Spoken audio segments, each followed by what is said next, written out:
I won't make it easy for you now.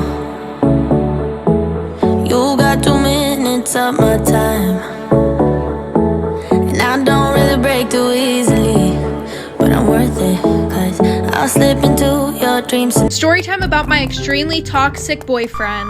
So when I was in high school, I was dating this boy for 3 months. We're gonna call him Nick. And my friends hated him because he was super mean to all of them, but he was super nice to me. Well, after dating for about a month, he started acting super weird. Like, he stopped paying attention to me, he didn't want to hang out with me. And I was going through a depression this time because my dad had just died. I wasn't really doing my makeup anymore, I wouldn't do my hair anymore, and I started gaining a little bit of weight because all I would do is sleep in bed all the time, eat 24/7. Well, soon our 2 months was coming up, and he wanted to go to this party. So I literally begged him to FaceTime me, and I was asking him, oh, what should I wear? So I put on this dress that was really tight fitting, which I was already super uncomfortable about wearing because of the fact that I had a little bit of a belly now. So he picks me up, we go to this party, and I go and I start hanging out with a few of my friends. Well, one of my friends comes over and shows me something that he posted on his private story, Life for Part 2. Part 2 about my extremely toxic boyfriend. So like I said, one of my friends comes over and shows me something that he posted on his private story. It was literally a screen recording of me trying to get the dress on that was super tight fitting, and then a screenshot of my face after when I had the dress on, because obviously I was upset that it didn't fit the way it did before. And the video said, imagine having a girlfriend that was fat as hell. Ew, I have one. Then the picture of me said, ew, she's sad now, like what the fuck, go to the gym and lose some weight.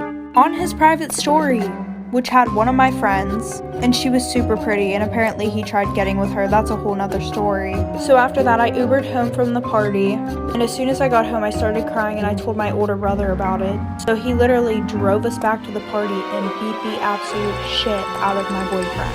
Well, someone called the cops, my brother spent a night in jail, and my boyfriend got an underage. And my brother won't talk to me now because I'm back with my boyfriend. My cousin Millie is 30 years old and is an ER nurse. Her birthday was a few days ago and we planned a birthday prank, which was leaving a fake snake on her cake. All fun and games because we do this every year to every family member. Well, apparently this year Millie didn't want it, so she was pretty pissed at the fact that we did it. Now, a few days ago while I was in school, I got a call from Millie during lunch.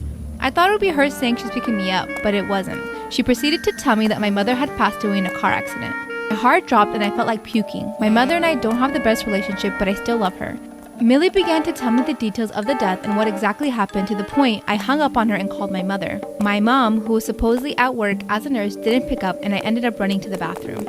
I called my dad, bawling my eyes out and telling him what happened. He didn't understand what I was talking about because he called my mom right before I called. He made me explain everything and understandably he was pissed. He picked me up from school and called my mom in the car just to prove that she was alive and okay. That night, my aunt, who's not Millie's mom, called a meeting to her house and we all talked it out.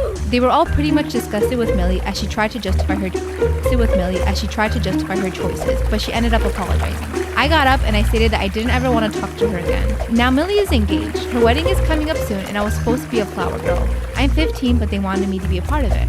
So now I have pulled out of the wedding, which is what Millie is worried about. She doesn't want people to question where I was and started to yell at me for being petty. My dad took me home and blocked Millie on everything. Her fiance, who I'm very close to, ended up messaging me asking me to come, and I told him no, and what his fiance did was disgusting. He said while what Millie did was wrong for doing it at school, it was just a prank, and I blew up at him. She told me my mother was dead, fucking dead. He sounded genuinely confused and asked me what the hell I was talking about. I told him what happened, and turns out Millie and her mother lied to him and said that Millie just sent a gory picture to me while I was at school. Next thing I knew, he left to go stay with his mother and apologized to me. Now I'm getting blamed for ruining Millie's relationship. I'm not talking to her or her mother, but am I the asshole? For clarification, Millie knew that she was going to get pranked.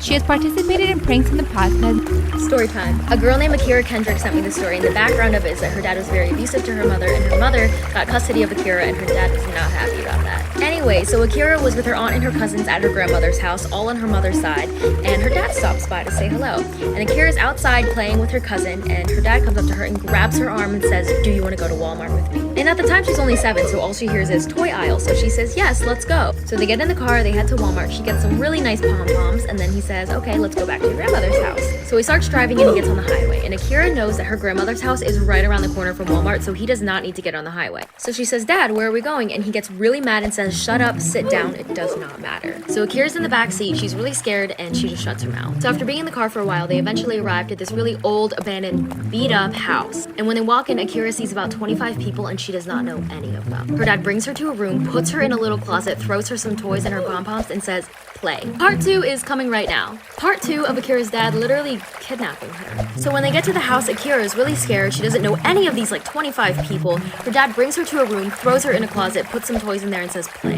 So after about an hour of being in a little closet with some toys, she finally decides to get up and go look for her dad. So she opens the door and starts looking around and there's no one in the house. There's not even a single trace of somebody ever being there. So of course she starts freaking out and crying. She doesn't know where she is. She's so far away from her grandmother's house and she doesn't have a phone. So eventually, after 3 hours, she hears somebody. She looks up and her dad is standing there and he says, come on, let's go, the cops are outside. So basically, Akira's aunt called the cops and they had a search warrant for him. They ended up finding her dad and they said to him, if you don't take us to her, you will go to jail. And obviously, from what I just said, he finally took them to her at this random old abandoned house and they found her. And they ended up putting him in jail anyways, because why not? 2 years in jail and 1 year on probation. Don't steal children, people.